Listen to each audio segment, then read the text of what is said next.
All right, Nick, let's talk about the Pittsburgh Steelers, a team coming fresh off of a big time win. There are changes afoot in Pittsburgh. Things are changing on the field in the coaching staff. And now a key starting position has officially been given the go ahead. Young rookie tackle Broderick Jones has been given the start, I guess, in more or less words. Tomlin, in his cryptic way, has said he's been garnered enough attention to gather a further look at Broderick Jones, an extended look, so he's going to get the start for the foreseeable future at the right tackle position. And a lot of people have said, well, we know we drafted Jones to be the future left tackle of this team. Why is Dan Moore starting over him? Jones is clearly better. Jones has been phenomenal in his few starts early as a rookie. Why isn't he going to be the left tackle? And we have an article that addresses both Jones being starting as a rookie as a big deal and why he is not at the left tackle position. It might be a different reason than you think. But Nick, let's get on into the article and we can talk about it on the other side. This, of course, is over from the Yardbarker. It says Tomlin told reporters on Monday that offensive tackle Broderick Jones, Pittsburgh's 2023 first-round pick, is worthy of an extended look. After his impressive performance against the Titans in Week 9, the massive 6'5", 311-pound offensive tackle will not be starting at his primary position of left tackle. However, Jones is listed as the team's right tackle ahead of its Week 10 matchup against the Packers. It's certainly a bit of a head-scratching decision as the Steelers traded up to draft him to be their future blindside blocker. But Tomlin said he believes offensive tackle Dan Moore Jr.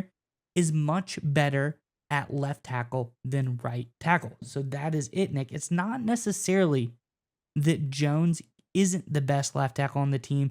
It's as a team right now, Jones is better at right tackle than Moore is, and Moore is a far worse right tackle than he is a left tackle.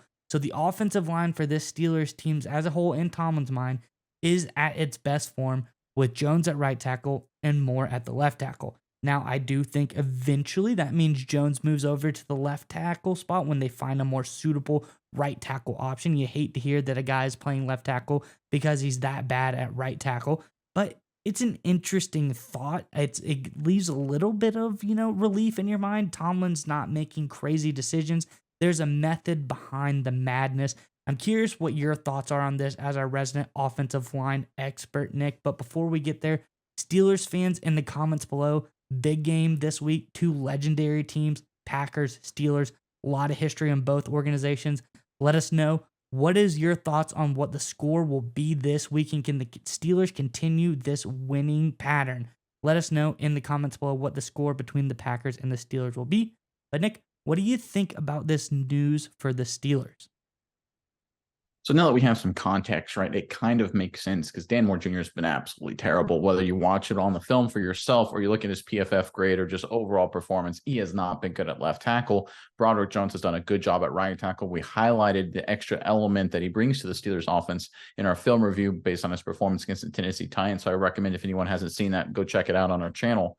But I do think it's important to understand there are some offensive linemen that, just in terms of technique, footwork, cannot switch sides. They can go from bad to downright terrible switching sides. And there's some offensive linemen that are perfectly comfortable playing both sides of the offensive line. And you would think it would be easy to switch, but it really isn't, because it's all about foot and hand placement. And it's a really hard thing to think about, but a lot of times offensive tackles and offensive guards, if they're in a run blocking situation, they have their hand down on the ground. Usually the way that works is your outside hand. So if your left tackle, would be your left hand would be on the ground, and your right hand would be your off the ground. If you're the opposite, your right hand, if you're a right tackle, your right hand would be on the ground and your left hand would be off, generally if you're in a run blocking position. What that means is your footwork and hand placement will change, and your feet will be staggered because of where your hand is on the ground. So again, if you have your left hand on the ground and you're the left tackle, your right foot will be forward. And if you're a right tackle, your left foot will be forward. So if you're not athletic enough or comfortable enough to play both sets of feet work and hand work, a lot of guys can't do that. Jones, I think, can, or at least they think he can in the future. Right now, they've got him playing primarily right tackle, of course, going forward. I think they look at Dan Moore Jr. and they say, listen, if we move Jones to left tackle, he'll be just fine there. At right tackle, he'll be just fine. But if we move anyone else to right tackle like Dan Moore Jr., he'll be even worse. So in an aggregate, it's not going to work out. And the reason for that, I think, really is that as bad as Dan Moore Jr. is at left tackle, I think he lacks the footwork and the hand placement to move over to the right. Because watching the film of Broderick Jones, I compared him a lot to Moore Jr., see what the performance differences there. And I think the biggest issue with Moore is his footwork. And the fact that his footwork at left tackle is as bad as it is, to me, is an indication that if he had to swap it up completely and move over to the right, he would be a disaster. Broderick Jones, on the other hand, and we highlighted this in the film review, is a great athlete. He has great feet, and that is a reason why he can translate and play both right and left.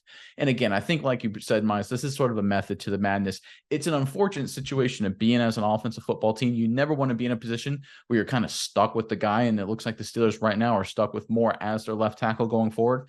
But let me give some credit to Mike Tomlin here for actually recognizing that, because we've seen some coaches just say, oh, we drafted a guy to be the future left tackle. We'll throw him in there. We'll just screw everything else. And then a lot of times we'll end up with a disastrous position somewhere else on the offensive line, and the quarterback gets killed. So while it's not an ideal position, I will give some credit to Tomlin to actually moving forward Broderick Jones to be the starter, and also not completely screwing Kenny Pickett with an even worse right side of the offensive line if they had to move Moore over.